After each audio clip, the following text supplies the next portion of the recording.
Welcome back to the Unappreciated Man podcast, where we give voice to the struggles and triumphs of men who deserve more. Today, we have a very special guest who's here to share his story of feeling like his best is never good enough. Why is my best never good enough, honey? No matter what I do, how hard I work, or how much I sacrifice, it doesn't make one bit of difference. You just take and never show an ounce of appreciation. I bust my ass 10 hours a day at a job I hate, thinking it will give you the kind of life you deserve. But do I ever get so much as a thanks, honey, or a massage at the end of a brutal work week? No way. You just complain I'm never around enough or too tired when I am. Well, excuse me for funding this family while you're drinking green juice with the girls. I missed my own damn brother's wedding because I was working overtime to pay for that luxury bathroom remodel you just had to have. Didn't even warrant a card or an apologetic kiss. Nope, just more nagging about fixing the leaky sink that very night. Unbelievable. And when was the last time you really looked at me instead of through me? I mean, really appreciated the man providing you all this? The no-neck monster who gets up at the crack of dawn, fights rush hour traffic twice a day, and drags his weary bones into this house long after the sun's gone down, all to give you the American dream. When was the last time you gave a thought to HIS dreams? Meanwhile, Chad, the life coach with the hammer pants, gets the googly eyes from you whenever he comes to heal your chakras. Yeah, I'll bet that parasite would love to lay his healing hands on what I've paid for.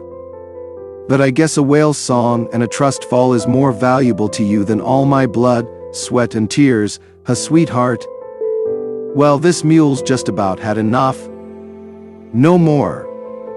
From now on I'm working for ME. For my dreams. I'll be damned if I'm gonna keep killing myself chasing some suburban fairytale you clearly take for granted. You don't appreciate a damn thing I provide? Fine. Go ask Chad the Chakra charlatan to foot the bill for your next girl's trip or sofa from Restoration Hardware. And good luck getting him to snake the toilet at midnight or sit through one of your vapid book club meetings. My best is no longer reserved for someone who views it all as the bare damn minimum. I deserve to be appreciated, cherished, loved, not bled dry like some beast of burden. This man's got something left in him yet, even if you can't see it. So get ready, honey. You wanted the worker bee. Well, now you've got the hornet. Oh, I'm just getting warmed up, honey. You haven't heard half the rant that's coming your way. I gave you the best years of my life. The years when I still had energy and optimism and passion. Before I became a worn-down husk hauling itself through each bleary day. I remember when we met, the lightness in my step, the thrill I'd get just looking into your gorgeous eyes. Do you even remember, honey? That magnetic man who made you weak in the knees with desire. Who saw in you his soulmate, his everything. Well, now you see right through me, don't you? Just part of the furniture. And what happened to the freaking oasis we were supposed to build? Just you and me against the world. Some enchanted Eden where we'd nourish each other's hopes and dreams forever? Now I can barely eke out an existence for this family, killing myself slowly while you sip Cosmos at noon with the very guy I'm busting my ass to pay for. Well, you drained this mule bone dry, sweetheart. And now Chatter Tatter Brad's gonna convince you he'll build a bigger, better oasis, I guarantee it. But we'll see how long that illusion lasts before my replacement's worn down too. Nothing left but a shriveled prune in a business suit, just trying to survive another miserable day. You think the grass is greener? Fine. Go see for yourself. But when you find it's astroturf and you're staring at the same pool of emptiness, don't come crying back to me. This mule's headed for greener pastures now. Maybe someplace I'll get a little appreciation. A soft place to lay my weary head. A patch of sweet clover all my own, far away from you, and your bottomless pit of demands. Keep pushing away the ones busting ass for you though, honey.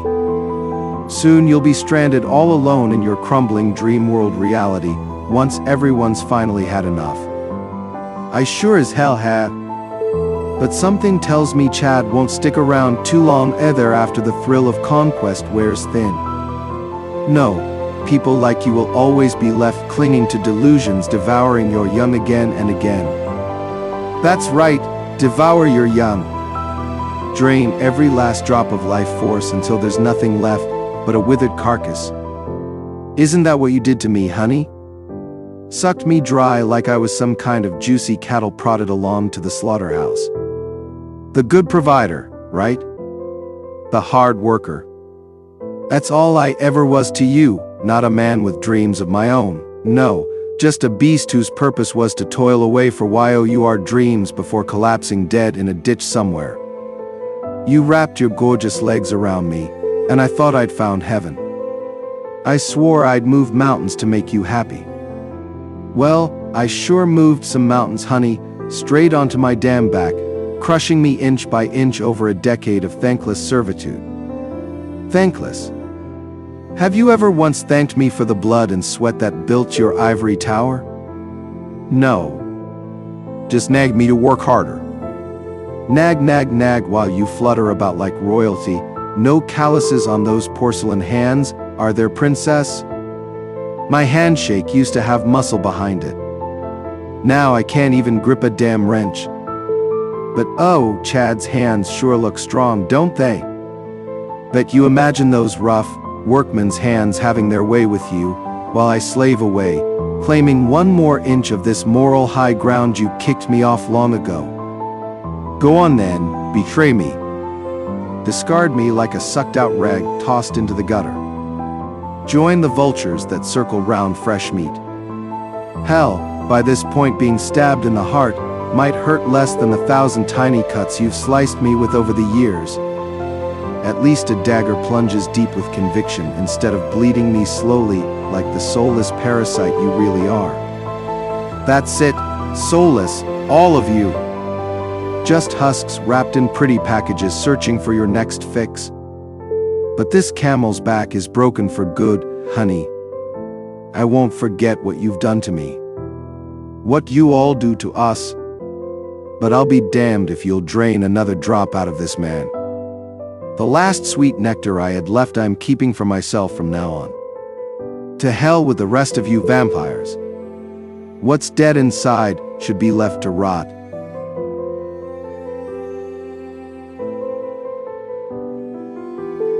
Thanks for listening to another episode of the Unappreciated Man podcast. We'll be back next week with another story of resilience and strength. Remember, men, you are not alone. Your voice matters. Your needs matter. Don't be afraid to speak up and claim your place in the world.